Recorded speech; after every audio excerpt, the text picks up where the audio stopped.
Muito boa tarde para você que nos acompanha. E meu nome é Ricardo Massot, eu que sou fundador da IMG do Diário de Timeshare. Estou aqui com o senhor Dexon e o senhor Paulo. Boa tarde para vocês, tudo bem? E hoje a gente está aqui para falar do Timeshare, no jogo de perder, que parece o nome de um filme. Parece total, tanto que a gente até brincou, eu fiz aí um trailerzinho e tudo, compartilhei com a galera. Que ficou muito top, por falar nisso, né? Nós temos três tipos de conteúdo, basicamente: comportamental, técnico e inspiracional. Nós estamos divididos assim, pelo que eu acompanho do que a gente está fazendo, tipo, colocando em três grandes campos. Inspiracional é aquela categoria de histórias de sucesso, que a gente fez Daniel, a gente fez Carola, a gente fez Grace, a gente fez Marco recentemente, né? A gente fez vários, né? Aí tem técnico, que é tipo warm-up, fechamento, né? Diretório, sei lá, partes específicas, né? Coisa técnica, ou o OPC, né? O promotor, né? Marketing e tal, né? E comportamentais, tipo, essa daqui, jogo de perder, né? Aprender a viver nos altos e nos baixos, na roda gigante, grande, que é a vida do timeshare, a vida emocional, não só do timeshare, dessa pessoa que vive com vendas, marketing, com relacionamento com o cliente, atendimento. Você aprende a viver e a gerenciar, administrar, né? O comportamental nesses altos e baixos emocionais da vida. Então, é três tipos, né? Comportamental, técnico, inspiracional, motivacional, né? Inspiracional barra motivacional. Eu ia perguntar justamente isso, então você já antecipou a resposta, mas aí entra na minha próxima pergunta, que é, e agora, né? Por que você acha que falar sobre esse tema de hoje é tão importante para quem trabalha com marketing e vendas? Acho que você precisa de uma justificativa razoável para tudo que você faz. E você tem que ter o direito de ter um dia menos bom e saber que isso vai mudar e que você consegue melhorar isso. E essa consciência do jogo de perder, que a gente chamou do jogo de perder, é porque no melhor dos casos a gente perde a maioria das mesas. No melhor dos casos você perde a maioria das abordagens com casais ou com convidados que você faz, né? Na maioria das vezes não dá certo esse trabalho, né? Esse é um trabalho que é um jogo de perder, porque colocando o número, você hoje vai abordar 1000 casais, a empresa vai abordar 1000 casais, somente 200 vai te ouvir, somente 100 vai comparecer na apresentação, somente 20 vai comprar, sei lá, não, somente 25 vai comprar, né? Você perdeu de 25 até 1000, você perdeu 975 convidados potenciais compradores no percurso todo, né? Você perdeu. Aí dos 25 que comprou, ou dos 20 que comprou, 2 vai cancelar. Fica com 18, cancelou ainda, né? E essa é a vida normal das coisas, né? Tipo, perder.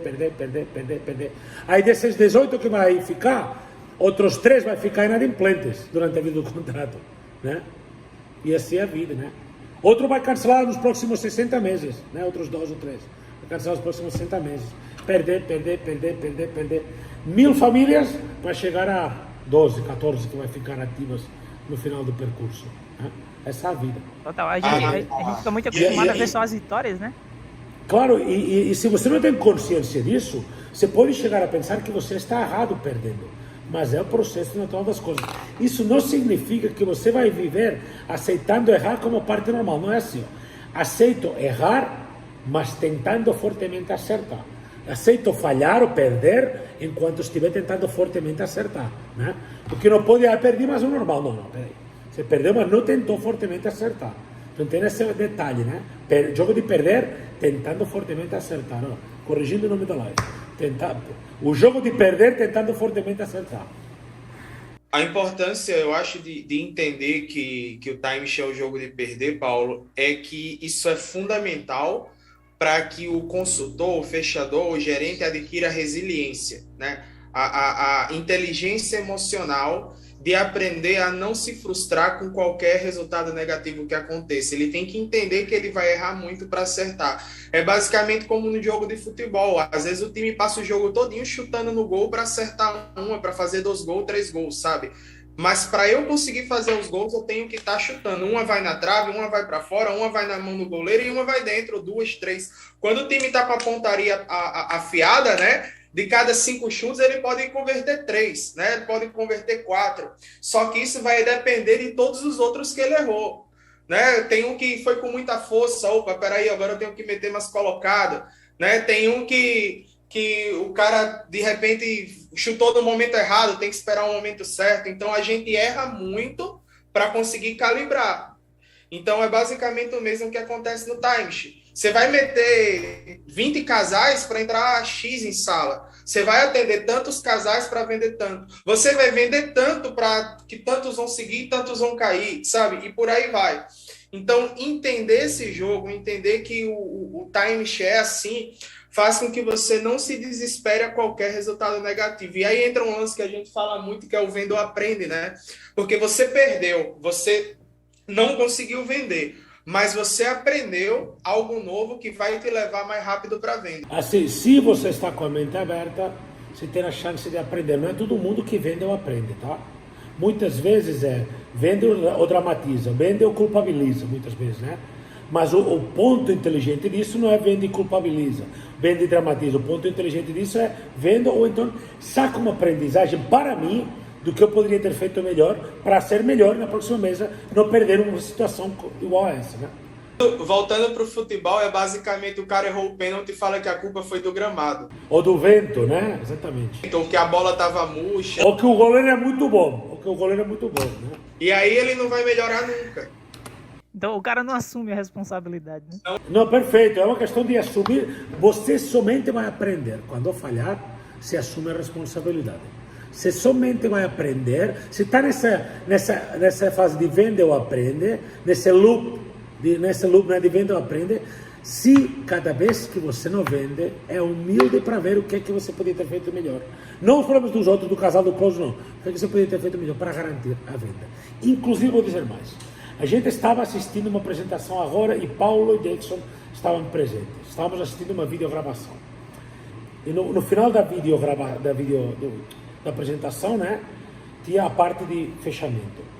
A gente chegou à conclusão, nesse cenário, que o fechador podia ter feito mais. E talvez o fechador tinha uma chance maior de fazer. E mas, isso não significa que o consultor não podia ter entregue essa mesa feita, porque o consultor deixou muito a desejar no percurso. Então, o fechador podia ter feito mais, sim, mas o consultor podia ter garantido isso. Então, não vendeu. Olha para o fechador, você como fechador, cara, podia ter feito mais. Olha para o final da apresentação, não vendeu. Você podia ter feito mais, fez o fechamento, fez o warm-up, casou a apresentação, costurou certinho, né? Então, provavelmente, pode pensar, se você quiser, em todas as mesas, no final de cada atendimento, você pode pensar, ao mesmo tempo, que a culpa é do fechador e que a culpa é do consultor. Você pode pensar isso. E o inteligente aqui para aprender é, o consultor pega a sua parcela de oportunidade de melhorias, aprende disso e aplica isso. E o fechador pega a sua parcela de oportunidade de melhorias, aprende isso e aplica isso, e os dois melhoram. Porque não vende, não é culpa só do consultor nem só do fechador. Normalmente os dois poderiam ter feito melhor, né?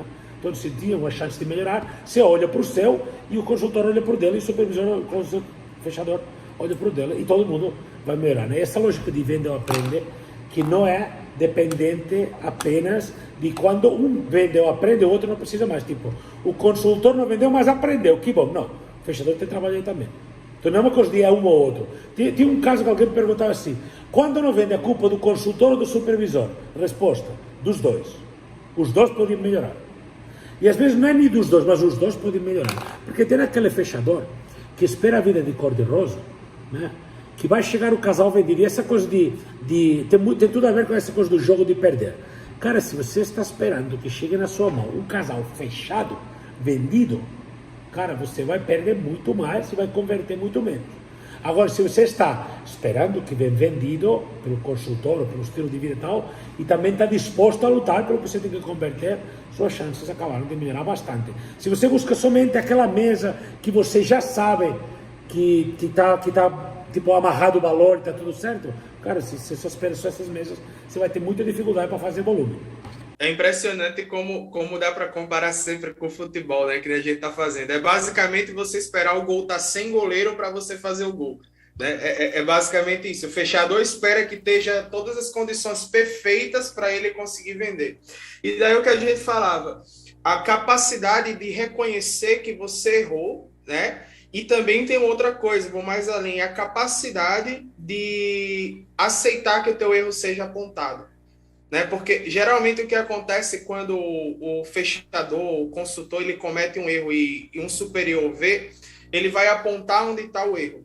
E quando ele vai apontar onde está o erro, às vezes o primeiro instinto é a justificativa, é querer se defender para dizer que não é também assim, não, mas é porque aconteceu isso, aquilo, outro. Então, a capacidade de não conseguir ter o erro apontado, de querer se defender disso, de querer se justificar isso, faz com que o cara ele não consiga melhorar, né? E, consequentemente, também não reconhecer aonde ele está errando.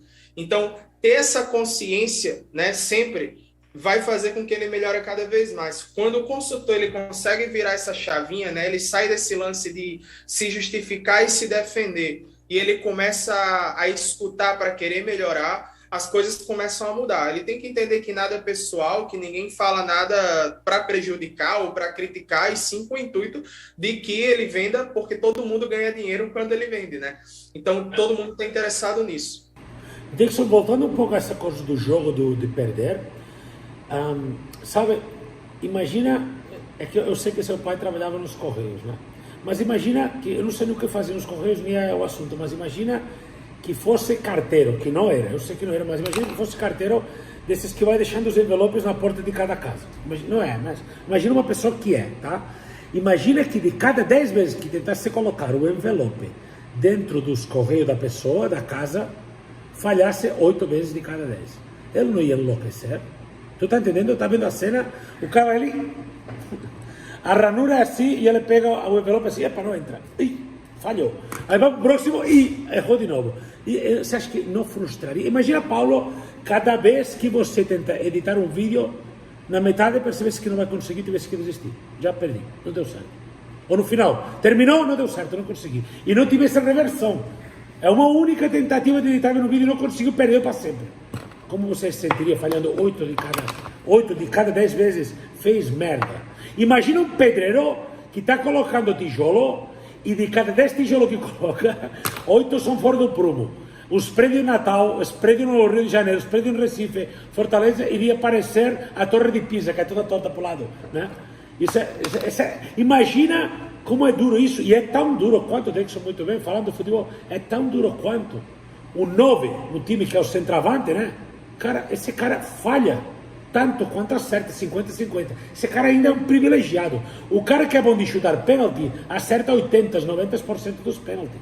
Esse cara é um privilegiado, é fácil chutar. E só não sei que seja Gabigol, que aí é 100%. Não sabia disso. De pênalti? É que eu acompanhei Gabigol somente no Inter de Milão, e eu não percebi ele não. Início de carreira. Uma coisa que faz parte também é ter a consciência que não é só um jogo de perder, mas também que sempre vai ter uma perda. Por melhor que você esteja, por mais capacitado que você esteja, vai acontecer perda. O que a gente faz é encurtar, né, isso. Você pega até o Michael Jordan, que é tipo, um fenômeno do basquete, o cara errava a cesta. Só que acertava mais que os outros, né? Então, o fato de você treinar mais vai fazer com que você converta mais. Não que nunca perca, ou que, sabe, que nunca que seja 100%. 100% não vai ser. Mas se você pode ser 80%, se você pode ser 90%, né? Melhor do que ser 10%, do que ser 20%. Então, entender isso, né? Não se deixar abalar quando perde e buscar melhorar para que cada vez se converta mais do que perde. E o que vocês falariam a respeito de como que cada pessoa às vezes reage com as derrotas ou com as vitórias do dia a dia? Como assim? Tipo, tem situações de pessoas que estão numa fase boa, que elas estão realmente convertendo bem, e aí acabam que se acomodam. Ou o cara que às vezes está na fase ruim, e enfim, está perdendo várias ali, e esse cara acaba vendo como, sei lá, se vendo como um cara... que não tem mais jeito, assim, o cara derrota. Não, mas Dixon falou isso agora há pouco, não sei que momento do dia juntos aqui ele falou isso, mas ele falou uma coisa assim: quando você não está bem, é como se você tivesse uma lupa de aumento para todas as coisas ficarem pior. E quando você está bem, você tem a mesma lupa de aumento para todas as coisas ficarem boas. Então veja só, o cara está mal, e aí vai para outra mesa, faz uma vendaça, e aí de repente a vida fica maravilhosa, né? Em 1 minuto e meio de diferença, ou numa hora de diferença, tudo era uma merda e tudo é muito bom. Antes não era tudo uma merda, nem agora é tudo tão bom. As coisas estão mais no meio disso, né? Existe um veneno, sabe? Existe um veneno mental, Paulo, que acomete muita gente, que se chama autopiedade, autocompaixão. O cara que sente pena de si mesmo, sabe? Esse é o cara que fica derrotado e que não melhora nunca. Quando ele não vende, quando acontece alguma coisa, ele fica de luto. Ah, mas eu não vendo, nossa, eu não estou ganhando dinheiro. Eu não presto para isso. Eu não presto para isso. E ele espera que vai chegar alguém e vai dizer, não, cara, você é bom, você presta. Aí quanto mais você fala que ele é bom e tenta motivar, mais ele fala que não, mas é porque eu acho que não dá para mim. Ele sente autocompaixão. Timeshare não é um lugar para quem sente pena de si mesmo. Se você sente pena de você mesmo, você está no trabalho errado. É tiro, porrada e bomba, cara. Você tem que... faca nos dentes. Tu é sempre o culpado das merdas que acontecem com você. Você é o responsável pelas vaias e pelos aplausos, sabe? Você é 100% responsável. Se você, ao invés de buscar melhorar e resolver o problema, você vai parar para ficar, nossa, que eu tô foda, problema pessoal, eu não tô com a cabeça boa hoje. Se você vai entrar nessa vibe de verdade, ou busca outro trabalho, ou muda a chavinha. Porque isso não vai. E o cara que fica nessa de sou um derrotado, tô mal, tô ruim, tô fracassando, é exatamente o cara que entra com esse veneno, sabe, nessa vibe errada. Não entra nessa vibe aí porque não dá certo não, nada na vida. Cara, eu ia dizer, não é pro timeshare. Cara, sentir pena de você mesmo, querer dar pena de você para os outros, que os outros sintam pena de você, se passar de coitado, João, cara, não vai para canto nenhum. Não vai. Essa não é a forma de proceder para ter uma vida de sucesso, dentro do que eu entendo, pelo menos, sucesso cada um. O que costuma dar certo. E por isso a gente faz essa coisa de jogo de perder. O que costuma dar certo é consciência que a vida é dura. Consciência que a vida vai te atropelar. Consciência que você vai perder meses de bobeira. Consciência que vai entender que sua cabeça não vai funcionar tão bem que você queria e por isso não vai fazer a melhor apresentação. Consciente de que você é falho. Consciente, e esse é o ponto, que estando bem, apenas 3 de cada 10 você vai vender, estando muito bem. E então a maioria vai perder, 7 de cada 10 você vai perder. Esse é o jogo que você está jogando. Consciência do jogo. Imagina o cara voltando ao futebol, querendo jogar futebol, jogando a bola com a mão, não dá certo. Consciência, esse jogo é com o pé. Consciência, o timeshare é um jogo de perder. Você vai perder oportunidades, ganhar muita grana se você faz o trabalho certo. Perder muita oportunidade, por quê? De cada 10 você vai perder 7, a grande maioria, mais que o dobro do que acerta, você falha. E assim está muito bom. Quando mais que o dobro que você acerta, você falha, você está muito bom. Por isso que é um jogo de perder. Por isso tem que ser forte, mas não aleatoriamente, tem que ser forte porque a força vem da consciência. E a consciência é dos fatos. O fato é que eu estava chegando assim. O fato é que quando você vende 3 de 10, você está bom. Muito bom, diria. Né? Mais que 2 de 10 está valendo. Mais que 2 de 10 está valendo demais. Então, você está mais que 2 de 10, você está 8 para não. 4 vezes mais não do que sim. 4 vezes você perdeu versus uma que você ganhou. Cara, perdeu. Mas 2 que ganhou tem que pagar a conta de todos. Inclusive, muito a ver com isso, esses tempos atrás, estava ouvindo um treinamento de vendas do Caio Carneiro. E ele estava explicando assim, de 10 meses que você vai fazer, você vai vender para 2. E nessas duas, a comissão que vai gerar essas 2 vendas vai ser R$1.000, hipoteticamente. Somando as duas, vai dar R$1.000 de comissão. Se eu dividisse pelas 10 meses, você está ganhando 100 cada. Então, certo? Sacou minha conta? Cara, cada vez que você atendeu e não vendeu, vale 100 contos. É um cheque pré-datado 100 contos para receber assim que terminar as 10 bem feitas. Para você imaginar virtualmente, metaforicamente, que você tem um cheque pré-datado para 100 a receber quando tiver as 10 meses. Não é R$1.000, 2 de 500, não dá 1.000, esses 1.000 não é em 10 atendimentos, não é 100 para cada. Então você não pegou os 100, mas já tem um direito de 100 reservado. Segunda mesa bem feita, não feita nas costas de qualquer jeito, não. Mesa bem feita, já tem 200 a receber. Terceira mesa tem 300 a receber. Cara, se você faz 10 mesas bem feitas, escuta só, seguindo o speech, fazendo os fechamentos, fazendo o warm-up e não vender pelo menos 2 de 10, eu troco meu nome e me chamo de Marieta, ao vivo. Pode me chamar. Agora eu quero ver os 10 vídeos das 10 apresentações. Quero ver os 10 vídeos, as 10 apresentações, com o warm-up bem feito, apresentação bem feita, fazendo os fechamentos, bem explicado, de ponta a ponta, pacto inicial, pacto final, os caras é 4, pacto, fechamento de intro, fechamento de credibilidade, tudo bonitinho, do jeito que a gente fez os 25 fechamentos aqui. Se não fizer, os R$1.000, ou 2 vendas, no mínimo, seja lá o que for, em 10 atendimentos fazendo assim, pode me chamar no privado que eu te mando os R$1.000 depois de ver os 10 vídeos. Eu vejo os 10 vídeos contigo. Olha a segurança que eu tenho, eu te dou os R$1.000. Pode vir atrás de mim, pode mandar um direct, me manda o vídeo, a vídeo apresentação completa, a gente vê em conjunto, com o speed na mão. Se você fez todos os fechamentos, toda a parte explicativa, pode vir atrás dos 1.000 contos que eu te dou. 2 vendas ou 1.000 contos, o que aconteceu, o que está valendo. Está me entendendo? A segurança que eu tenho do que está feito. Está entendendo? Cara, o seu problema não é falhar. O seu problema é me perder. Seu problema não é perder. Seu problema está no outro lado. Isso aqui pode esquecer. Seu problema está na consequência que tem em você o falhar e o perder. O jogo de perder vai foder sua cabeça. Com cabeça fodida, você vai parar de fazer o certo. A apresentação do jeito que é para ser feito. Vai começar a antecipar objeções, parar de fazer fechamentos, antecipar problemas, querer inventar objeção. Cara, e aí você acaba diminuindo potencialmente esse resultado. Cara, o problema de aprender a viver no perdendo, não é aprender a viver perdendo, é como você se comporta com isso. Tem um ditado que falava mais ou menos assim: o problema não é as merdas que acontecem na sua vida, é o que você faz com as merdas que acontecem na sua vida. O jogo de perder é igual, o problema não é o jogo de perder, é assim mesmo, é fato. O problema é como que você aprende a adestrar, a domesticar, a tocar o jogo de perder na sua vida, como você manipula isso para estar no sucesso. Porque o que fode isso é tua cabeça, teu equilíbrio emocional. O que é que você faz? Você perde equilíbrio emocional, imediatamente começa a mudar coisa do que está predefinido, do que está orientado, e aí você tem um resultado diferente.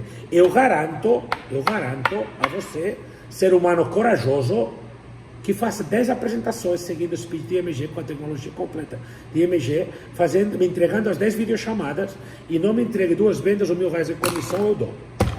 Eu ainda queria fazer um complemento, mano, em relação a essa questão de como você reage, porque eu estava fazendo a pesquisa, né, para a live, e aí eu li uma frase que dizia assim, ó: não confunda derrotas com fracasso, nem vitórias com sucesso. Na vida de um campeão sempre haverá algumas derrotas, assim como na vida de um perdedor sempre haverá vitórias. A diferença é que... O poeta atacou hoje com você. A diferença é que enquanto os campeões crescem nas derrotas, os perdedores se acomodam nas vitórias. E aí entra muito essa questão de como você reage, porque não só a questão de como você reage às derrotas, né, mas como que você vai reagir às vitórias também, de não se acomodar, de não afrouxar porque o cara está na fase boa e tal.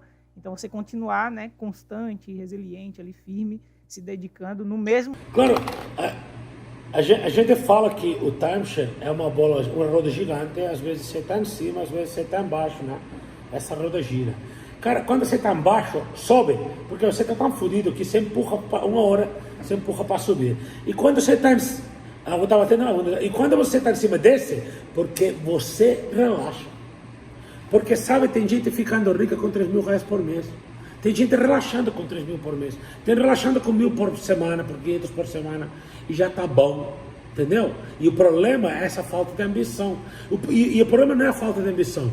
É como você se mentaliza nas coisas. Se toda a sua vida está focada na cerveja da sexta-noite, cuidado, porque não está focada em produzir riqueza para a sua vida. Mas vocês acreditam que algumas pessoas também acabam tentando fugir dessas batalhas diárias por medo de falhar, de perder? O cara prefere, às vezes, se esconder, não fazer. Eu acho que não é consciente ou não acredita quando você explica, né? O cara não é consciente de que isso vai ser um jogo de perder e se surpreende. Ou então o cara é consciente, mas não sabe que vai ser tão duro. Tipo, eu sei, mas não sabia que seria tão difícil de superar. Você vê, esse é um trabalho para pessoas fortes mentalmente, né? Não é um trabalho para qualquer pessoa. Vendas, marketing, relacionamento. A gente deve passar pessoas pessoas muito talentosas, com muita capacidade, mas não vira porque não fazem o necessário para virar, né? Não tem a força necessária para virar, né? Para mim é simples assim, Paulo. 10 atendimentos, seguindo fielmente o processo, você tem resultado garantido. Eu consigo verificar o processo, eu te garanto o resultado. 2 mais 2 é igual a 4. Dixon, você teria coragem de garantir o resultado? Fazendo o que tem que ser feito, cumprindo o passo a passo. Não, a gente pode verificar, cara. A gente verifica, a gente põe a videochamada e a gente vê. Se o cara fez o que é para ser feito, é tipo 3 de cada 10. A gente fez o cálculo aí de 10 para 2, né? Isso é tipo o mínimo. O cara de 10 pode fazer para 3, eu já vi de 10 para 4, de 10 para 5, claro, né? Tudo depende do quanto você... Se você aplica o básico, se você aplica só o feijão com arroz mesmo, já se garante 20%. Aí o que você faça mais, que você queira se capacitar mais, aí você vai para 30, 40, 50, né? Só depende de cada um. Total. E falando agora, então, dessa questão da autoconfiança, porque, assim, eu acho que quando você está numa fase, às vezes, não muito boa até, vem outras pessoas, muitas vezes, para apontar, né? E para poder ficar acusando e tudo mais. E aí tem, inclusive, no filme A Procura da Felicidade, que foi, inclusive, que eu tinha gerado o trailerzinho lá, o Chris Gardner, ele fala pro filho assim, nunca deixe que alguém te diga que não pode fazer algo, nem mesmo eu. Se você tem um sonho, tem que protegê-lo. As pessoas que não podem fazer por si mesmas dirão que você não é capaz, que você não consegue, e se quer alguma coisa, vá lá e lute por ela e ponto final. E aí... é uma cena muito legal que ele está exatamente jogando basquete. Exato. Exato. E aí, assim, o pai ali naquele momento acabou desacreditando o filho, né? Então ele ficou frustrado. Aí ele recua e se retrata, né? Ele fala, você não vai conseguir, não sei o quê. Aí ele volta e fala, não deixa ninguém te dizer isso, né? Justo. Mas isso acontece muito nas nossas vidas, de às vezes alguém da família, uma mãe, um pai, uma esposa, enfim, acabar, né? Ou até, enfim, um amigo, enfim, acabar desacreditando e acabar realmente falando algo que nos machuca, assim, do tipo que você não vai conseguir e tal. E eu queria saber de vocês, né? Como conseguir essa mentalidade de o cara ter essa autoconfiança. É consciência, Paula. É consciência, Paula. A pessoa tem que estar ciente de como as coisas são, sabe? Tipo, se você fica achando a vida... tem gente que ou se engana ou é enganada, porque entra no setor e fala, não, aqui você vai vender esse produto que vale tanto, a comissão é tanto, e o cara fala, puta, vou ficar milionário. Não, cara, você vai ter que estudar pra caceta. O trabalho é duro, o trabalho é sério, né? Tipo, você vai ter controles, você vai ser verificado. Cara, é porque as pessoas se enganam, não são enganadas, às vezes duvidam, né? Mas ou se enganam, não são enganadas. Tem que ter consciência do que são as coisas. Não tem uma forma fácil de ter muito sucesso, não existe. Existem formas onde você trabalhando muito duro, por muito tempo, de forma muito consistente, dá saltos. E os saltos na sua vida, na maioria das vezes, você não os percebe como uma coisa de um dia para o outro. São muito esforço, aí você vai subindo de nível devagarinho. Muito esforço, muito esforço, muito esforço, muito esforço. E sobe que nem percebe. Sobe tão devagarinho que você nem percebe, né? Mas vai subindo e tem que ter essa força, né? Tem pessoas que ou são muito novos, ou são enganados, ou se enganam, pensam que a vida é de cor-de-rosa, que as coisas são maravilhosas, que vai acontecer por arte da graça, da magia do destino. Cara, você quer ser muito bom como marketing? Estuda mais que os outros. Cara, você vê que é bombar como consultor de férias, no timeshare, no fraction. Cara, estuda pra caceta, estuda PNL, cara, e o problema é o mesmo de sempre. Todos nós já temos acesso aos pacotes de informação. Uns mais organizados, outros menos organizados. Já temos acesso aos pacotes de informação, todos nós temos. Eu sempre coloco esse exemplo, cara. O grande problema hoje não é o acesso à informação, é aplicar a informação que a gente tem acesso. Então você... E antes de aplicar tem outro problema, que tem gente que nem estuda. Fala, estou vendendo pouco. Cara, você estuda. 10 minutos por dia, que seja. Ah, mas estudar... É que se você não é melhor, seu resultado não fica melhor. Você tem que estar melhorando um pouco cada dia, seu resultado será melhor. Te colocar um exemplo que você vai conhecer, Paulo. Você passou um link para se inscrever num mestrado que tem no Karnal e o Flávio Augusto, né? Sim, isso é Malala, exatamente. Malala, exato. Você se inscreveu, Dixon? Não vi. Tá. Você se inscreveu, Paulo? Me inscrevi. Eu me inscrevi. E aí? Eu me inscrevi. Quantas pessoas você mandou isso? Cara, eu mandei no grupo, em todos os grupos ali, todos os times da empresa. Dixon estava num dos times nível, para começar. Eu mandei 2 vezes, inclusive. Para começar nível. Aí tantos outros viram cara, provavelmente mais da metade, você faz essa pesquisa depois, mais da metade não se inscreveu. Você acha, assim, cara, é porque as coisas não são fáceis, cara. As coisas não são fáceis, nada chega de mal beijada. Por que você acha que vai ter umas pessoas que vão se inscrever e outras não? Porque tem pessoas que cada dia estão com sensibilidade, com olfato ligado para ver onde podem ser melhor. E tem pessoas que não. E não é certo nem errado nenhum. Porque, cara, eu já me perguntei isso, né? Olha só, Paulo, eu tenho 42 anos e tudo o que acontece no meu redor o dia inteiro, eu encontro uma aplicação profissional para ser melhor. Ontem exatamente, fiz levei os cachorros, né, fazer um passeio. Eu estou um pouco machucado do tornozelo, então não consigo correr, estou caminhando uns dias agora, parei de correr uns dias. E estava passeando com os cachorros na via costeira, aqui que vocês sabem onde é. O Dixon também sabe. Quebrando a cabeça o tempo inteiro para desfazer um nó, de uma questão de como organizar a visualização e perspectiva desses vídeo apresentações que a gente tem estocadas para ver quem melhora, quem não melhora, para ver a evolução e tal, né? E voltei com uma solução. E chamei o Dixon, a gente fez uma videochamada nós dois e montamos uma ordem para isso, um processo, e está até legal, né? Agora, Dixon, não sei o que você, mas eu gostei até de como ficou. O fato é que eu só encontrei essa solução porque eu passei 2 horas me perguntando qual o problema que eu tenho. Então, eu o tempo inteiro estudando e buscando soluções. Com 20 anos, com 25, com 30, com 35, com 40, com 60, né? Sempre buscando como melhorar, como corrigir, como alinhar, como melhorar, e não buscando, e aí tem uma coisa, né? Eu não busco nunca melhorias provisórias, eu busco melhorias que tenham valor a longo prazo, né? Uma melhoria do jeito que você falou, Paulo, você se lembra, você falou, podia criar um processo de monitoria, A, B, C, D, olha isso. Isso é uma solução definitiva, que não espera que alguém acorde e chame alguém para visualizar, senão que tem um processo de verificação para garantir um nível de qualidade no atendimento no nível alto, né? Então, cara, o que eu estou querendo dizer com isso tudo, cara? Ou você tem essa atitude na sua profissão, ou você não espera resultados fora da média. Se você tem um comportamento fora da média, você espera resultados fora da média. Se tem um comportamento abaixo da média, espera resultado abaixo da média. Essa é a vida. E tem pessoas que não dão resultado e não querem aceitar isso, né? E se frustram porque não querem aceitar isso, porque eles já sabem, fazendo muito bem, estudando para a caceta, como o Dixon dizia, se sendo um fera vai ter resultado entre 3 a cada 5, 2 a 5 de cada 10 vai ter resultado, estourando, né? Isso é estourando, 12 a 5 de... Não fazendo isso, você não vai fazer, ou vai fazer 1 de 10, ou nem isso, às vezes, né?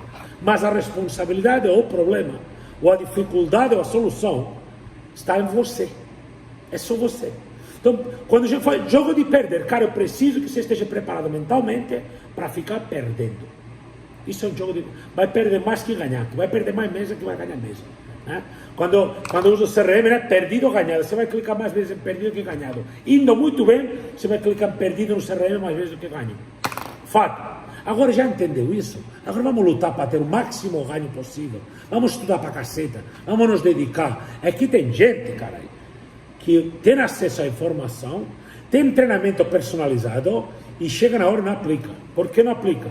Preguiça, temor ao desconhecido, né? Mas a informação está na mão da pessoa, a informação está ali, ela pode usar aquilo e terá mais resultado. Subestima a informação, pessoa que subestima o speech, né?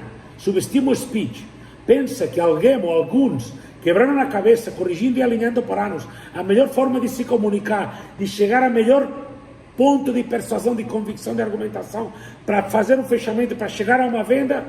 E aí chega um cara que faz uma semana, que está fechando 2 meses, ou 1 ano, e fala, não, vou mudar tudo isso, e agora vou fazer diferente. Ele não pensa, só age. Ele não está pensando, ele não tá tomando consciência do que ele está fazendo. Se ele tomasse consciência, não fazia. Está entendendo? Então, a maioria dos problemas se resolve tomando consciência. Eu estou fazendo a cagada porque eu estou sendo preguiçoso, porque eu estou preocupado com o que vai acontecer, porque eu não me cuido dos detalhes, porque eu não percebi a importância disso, né? E aí, essa é em tudo, né? A consciência gera a força emocional necessária para não se derrotar quando está num jogo de perca, né? O cara que está abordando, aborda 10, para 2. Dos 2 que param, um aceita ir, né? Ou para 3, sei lá. Cara, você está abordando... Não...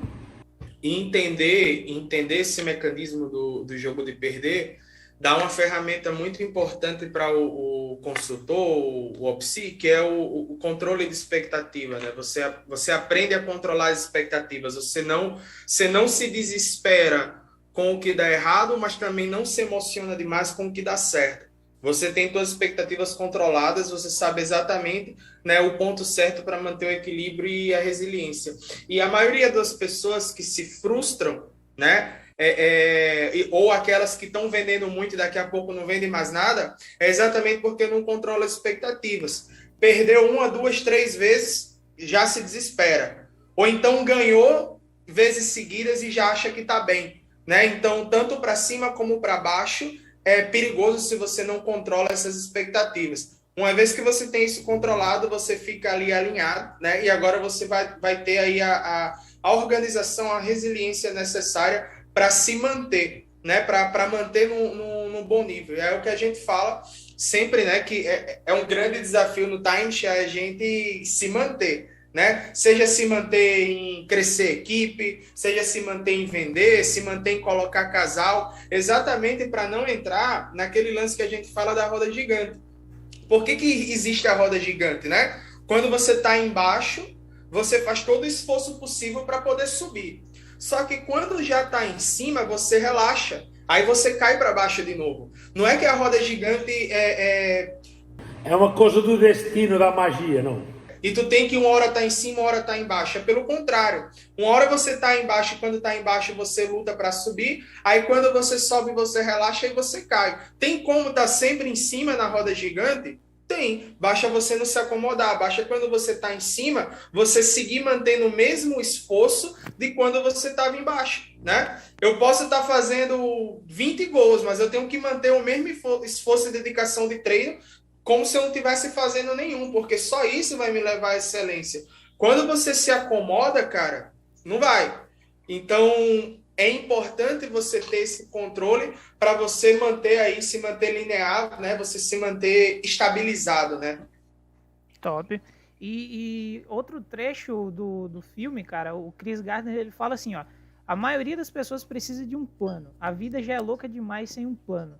Então, assim, para vocês, esse seria um dos motivos que leva muitas pessoas à derrota, a perder, a tipo, não ter um plano, ou então não seguir um plano que lhe foi dado para ser... Sim, estamos falando disso no speech, cara.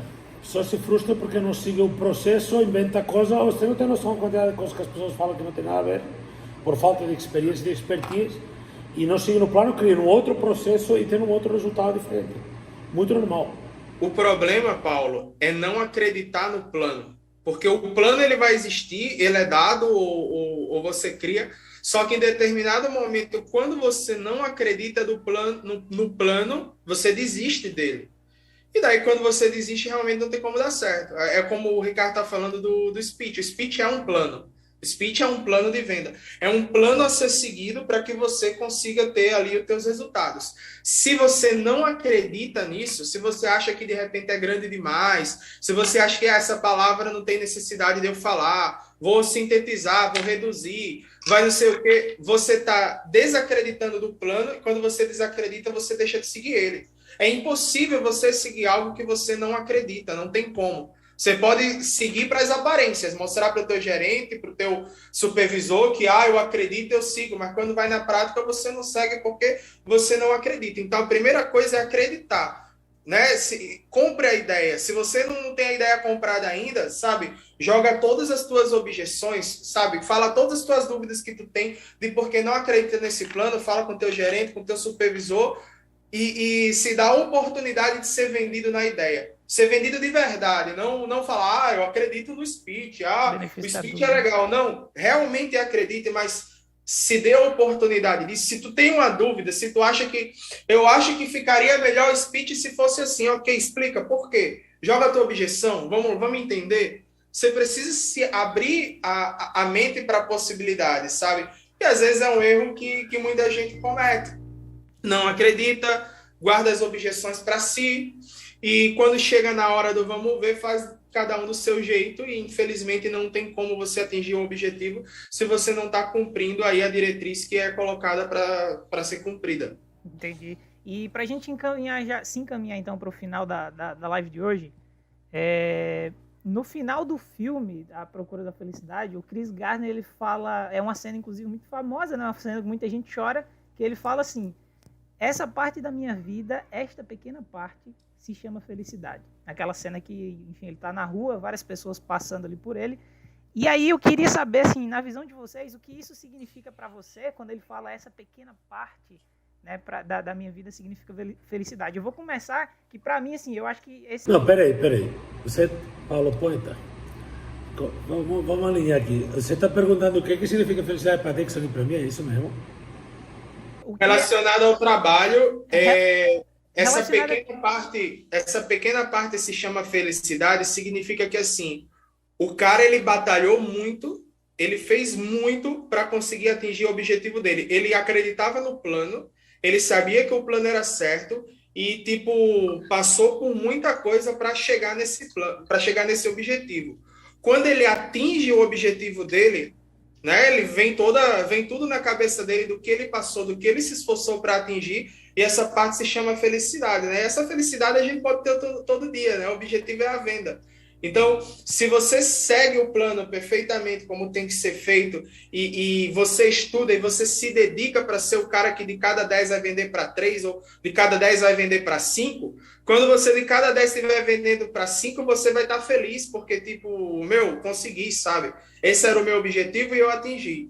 Então, a felicidade vem de você conseguir realmente atingir aquilo que você se propôs a atingir. Só meio que refazendo também, ou comentando para explicar melhor para o Ricardo, porque assim, Ricardo, o cara, né, o personagem ali, ele perdeu tantas vezes na história do filme, e aí trazendo isso para o nosso universo aqui do Timeshare, né, que a gente está falando Timeshare, o jogo de perder, eu queria ver na sua visão como que você identifica o que é que ele quer falar quando ele diz que essa pequena parte se chama felicidade, porque na minha visão eu vejo assim que o que ele está trazendo ali é que aquele momento chamado felicidade logo vai acabar, ele precisa se manter focado, né, para conquistar aquilo ali novamente. Claro, porque eu vou te colocar um exemplo aqui, tentar ser muito rápido porque estamos fora do tempo, mas uma vez quando eu tinha 20 e pouquíssimos, 22, sei lá, 23, eu comprei uma moto, uma CBR, uma Honda 600, uma Honda 600, daquelas motos de estrada, né, uma CBR. E eu tinha um sonho muito grande desde tipo 12 anos ou 11 anos de idade de realizar esse sonho e eu comprei essa moto com 22 quando eu pude na vida e eu tive um momento de felicidade que durou 2 dias. E eu vejo parecido. A felicidade não é o objetivo final assim, tipo, conseguir essa meta. A felicidade é o caminho tá bom, né? O percurso tá bom. O desenvolvimento, né? Você tem que aprender a valorizar, porque se você espera para ficar feliz só nesses pequenos momentos de retorno, é muito difícil. O percurso, o caminho tem que ser positivo, né? Eu enxergo assim. Claro que tem um ponto de felicidade, mas não sei se estou me explicando, né? Estou me explicando, né? Então o percurso tem que ser bom de crescer, né? Você tem que estar feliz com cada pequena vitória, muito pequena, vitória de cada dia. Isso tem que te deixar feliz, quase para você ir bem, né? Para você poder continuar melhorando. Você sobe um degrau e você está pensando no degrau de cima, não no de baixo. E por isso é só um pequeno momento de felicidade aqui. Beleza, ele tinha chegado, eu me lembro da cena, né? O que acontece com ele, acaba de ser contratado na corretora de Wall Street, né? Da bolsa, né? Ok, ele precisa ser o número 1 mês que vem para continuar sendo feliz. E depois precisa uma promoção, e depois precisa uma casa, um carro. Ele ainda não tinha casa nessa cena, eu acho, né? Ele vai começar a pagar um aluguel. Né, cara? Criou a própria corretora dele e depois ele vendeu essa corretora, né? Ele teve outras conquistas lá na frente. Tudo isso, não, ele está falando de conquistas grandes, estou falando de pagar uma locação e ter um teto, né? Tipo, tudo são pequenas conquistas na vida, né? Mas eu acho que a parte inspiracional do filme, que é porque o ser humano é foda, né? Mas eu acho que a parte inspiracional do filme tem gente que se fudeu mais que eu e conseguiu. Então eu também consigo. Eu acho que essa mensagem nesse filme do perder, né? E é meio que se ele conseguiu, eu consigo. A verdade, cara, é que diante de um momento fácil, ser forte é muito fácil. Com a vida doce, né? Com a vida bem definida, bem organizada, ter um momento difícil é muito fácil. E quando a vida fica um pouco mais difícil, você tem que buscar as bases da sua vida, né? Você tem que buscar essas consciências. Por isso eu gosto de deixar todo mundo consciente que é um jogo de poder, porque isso é uma consciência, sabe? É um controle de expectativas, né? Você não vai começar no timeshare e vai ficar rico daqui a um mês. Se você trabalhar muito, estudar muito, fizer isso com muita firmeza, em 5 anos, você é um líder, você é um diretor, você é um acionista nesse setor. É um setor que as coisas acontecem muito rápido. Mas, muito rápido é 5 anos, muito rápido é 10 anos. Né? Coisa que talvez as pessoas nunca vai ser acionista de um negócio importante. Você vai poder ser nesse setor. Se você trabalhar muito duro, muito firme por 5, 10 anos, você vai conseguir. Que vai apanhar pra caceta o tempo inteiro. Mas aqui não estamos falando de vida fácil, né? Nem de não perder, aqui estamos falando de conseguir o resultado, né? Você pode ir para outro canal, que esse é um diário de timeshare. Pode ir para outro canal, que seja vidamansa.com. Aí você vai encontrar isso. Mas aqui a gente é como o Dixon falou, tiro, granada e bomba, né, Dixon? Você falou? Tiro, porrada e bomba. Tiro, porrada e bomba, né? A mensagem mais foda que eu acho no filme, que eu vejo, é que você sempre pode fazer um esforço a mais, sabe? Fazer mais que a obrigação. Às vezes as pessoas elas só querem fazer a obrigação, elas não estão dispostas a fazer a mais. E ele era o tipo de cara que, tipo, ele fazia tudo a mais que todo mundo. Se um fazia 100 ligações, ele fazia 200. Se um levantava para beber água, ele não bebia água, que era para não ir mais no banheiro, para ter mais tempo para fazer mais ligações. Sabe? Ele estava todo o tempo focado em fazer a mais do que o obrigatório se fazer. E esse fazer a mais faz com que você se destaque. O cara que vai vender mais é o cara que treina mais, né? O cara que estuda mais, é o cara que faz mais esforço. Então, não se acomodar. Eu acho que se você está cômodo com alguma coisa, você está errado. Se você está acomodado com algo, você está piorando. Então, nunca está cômodo, sempre buscar fazer a mais, isso vai levar você a um resultado de excelência. Show de bola. Gente, eu acho que já passamos de passar do tempo já. Como sempre, é muito legal. Eu queria dizer que se você acompanhou esse conteúdo até aqui, parabéns. Estou muito feliz. Se você ainda conseguiu entender alguma coisa de tanto que a gente falou, melhor ainda. E se você aplicar, vai ser foda pra caralho. Porque já é difícil pessoas que se dedicam a aprender, ou mente aberta para estudar, para aprender alguma coisa, para se inspirar, para se deixar inspirar. Se ainda aplica, sai do caralho. Então, por hoje é isso. Foi um prazer estar aqui contigo. Deixem seu like, compartilhem esses negócios aí que a gente faz. Isso nos ajuda a continuar motivados a seguir fazendo. E boas vendas, bom trabalho para você. Arrebenta. Um abraço. Tchau, tchau, tchau, tchau.